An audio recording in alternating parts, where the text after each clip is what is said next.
ഇന്നത്തെ ലേഖന ഭാഗത്തിൽ പൗലോസിലെ നമ്മളോട് പറയുകയാണ്, എപ്പോഴും നിങ്ങൾ മധ്യസ്ഥ പ്രാർത്ഥനകൾ വഴി പ്രാർത്ഥിക്കണമെന്ന് പറയുകയാണ്. ഇന്നത്തെ സുവിശേഷത്തിൽ ഈശോ ഒരു ഉപമ പറയുകയാണ്. ആ ഉപമ പറയുന്നതിന്റെ ഒരു ലക്ഷ്യം എന്ന് പറഞ്ഞാൽ ഭഗ്നാശരാകാതെ എപ്പോഴും പ്രാർത്ഥിക്കണമെന്ന് കാണിക്കാൻ വേണ്ടിയിട്ടാണ് ഈശോ ആ ഉപമ പറയുന്നത്. വിധവയുടെയും ന്യായാധിപന്റെയും ഉപമ പറയുന്നത് ഭഗ്നാശരാകാതെ എപ്പോഴും പ്രാർത്ഥിക്കണം എന്ന് കാണിക്കാൻ വേണ്ടിയിട്ടാണ്.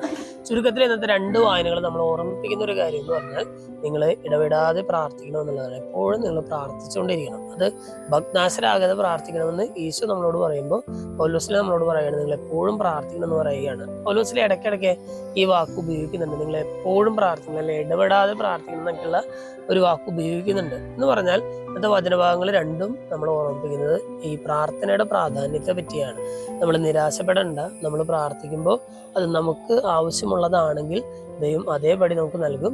ഇനി അഥവാ നമുക്ക് വേണ്ടി ദൈവം ബെറ്റർ ആയിട്ടുള്ള എന്തെങ്കിലും ഒരു കാര്യം ഡിസൈൻ ചെയ്ത് വെച്ചിട്ടുണ്ടെങ്കിൽ നമ്മൾ പ്രാർത്ഥിക്കുന്നതായിരിക്കില്ല ഒരു പക്ഷെ നൽകുന്നത്, മറിച്ച് നമുക്ക് നമ്മുടെ ജീവിതത്തിന് ആവശ്യമായിട്ടുള്ളത് എന്താണോ അതായിരിക്കും ദൈവം നൽകുന്നത്. ഇന്നത്തെ സുവിശേഷഭാഗം വായിച്ച് കഴിയുമ്പോൾ, ലേഖനഭാഗം കേട്ട് കഴിയുമ്പോൾ നമുക്ക് ചിന്തിക്കാം, ഓരോ ദിവസവും എൻ്റെ ആത്മീയതയിൽ വളരാനായിട്ടുള്ളൊരു കൃപയ്ക്കായിട്ട് പ്രാർത്ഥിക്കാം. അതായത് എൻ്റെ പ്രാർത്ഥനാ ജീവിതത്തിൽ കൂടുതൽ മെച്ചപ്പാടുണ്ടാക്കാൻ വേണ്ടിയിട്ട്, എൻ്റെ പ്രാർത്ഥനാ ജീവിതത്തിൽ കൂടുതൽ വളരാൻ വേണ്ടിയിട്ടുള്ള ഒരു കൃപയ്ക്കായിട്ട് പ്രാർത്ഥിക്കാം.